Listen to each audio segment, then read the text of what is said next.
the calculator, right? Can you please watch her now closely? If you look up there, you're used to the square root symbol, yeah? Okay? If you've got a little 3 in front of it, it means the cube root. Now, if you look on the calculator here, right? You can see there, my square root button, yeah? That's the button we press, the square root. But I don't want the square root in this case, because there's a little 3 in front of it. You need the cube root, okay? Now, in order to get the cube root, there's no button as such for it, in terms of the white buttons.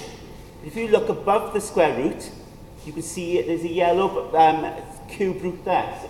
Okay, so above the square root, there is a yellow cube root. So basically, you've got to press Shift to get all the yellow stuff. Of course, you've got to press Shift and then press that square root button, and you can see then I've got my cube root out. Inside that cube root, okay, you can see we've got a bracket. So I'm going to open up a bracket. Also, you'll notice in there, I've got myself a fraction, okay, inside that bracket. So I'm going to press the fraction button, which is there, of course. Okay, don't forget about that, it's really useful. On the top, I put 9.8. On the bottom, so notice what I did then, I'm sure you're used to this now, press the arrow down there to get to the bottom. I'm going to type in 3.1, take away 1.7. Now I've typed in that on the bottom. Notice that cursor thing, that thing that's flashing, is still on the bottom, obviously, yeah? Because I could keep typing, couldn't I? I could just keep typing any old stuff. But obviously, I don't want to do that. I want to stop at 7. Okay? Now I need to get away from that bottom. So I press the arrow sideways, just once, only press it once, okay?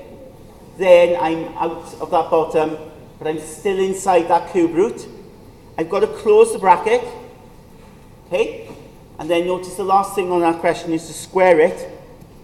So once you square it, it looks identical to the question. So I press equals, and I get my answer out. Now what I advise everyone to do, whatever that display tells you, write the whole thing down. Okay? Write it all down, because you will guarantee yourself at least 1 mark then. Okay? Now once you've written it all down, it then says 2 decimal places. Okay? So 2 decimal places, you need to chop off everything after the 2nd decimal place. Okay? So you'd have 3.65.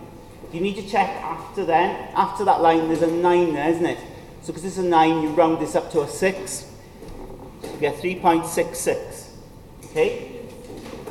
If you haven't rounded it correct, you can still get 1 mark, but make sure you write that full number down. Okay?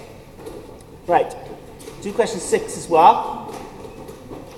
It says, given that w over 4, take away 7 equals x, find w in terms of x. Okay? This topic is a bit like solving equations. Okay? It's exactly like solving equations really, but you won't get a number as your answer. Okay? You'll have letters in your answer. Alright? Another name for this topic is called changing the subject.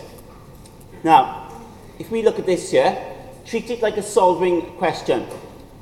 It says find w in terms of x. In other words, you want to sort of solve this so you get w equals. Right? That's what it's asking. When it says find w in terms of x, you just want to try and sort of solve it where you get w equals. Now when you look at this here,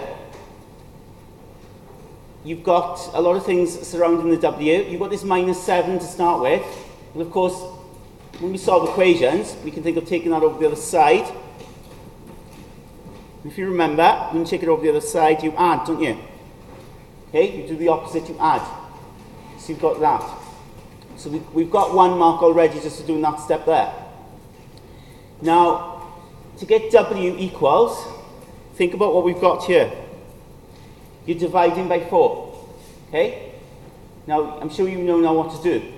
When you divide by 4, if you take the 4 over the other side, we're going to multiply, of course, aren't we? Yeah? But what's important with this, because we've got a couple of things on this side here, a letter and a number, when you take that 4 over and multiply, it's important you multiply all of this by 4. Okay? So you could use a bracket if you wanted to. Okay? To show that when I take that 4 over, I'm multiplying it by x plus 7.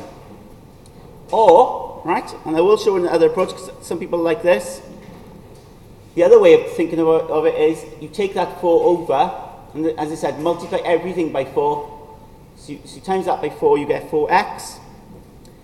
Times that by 4, you get 28. Okay, so both answers are acceptable. Okay, you just decide what you feel most comfortable with. Okay.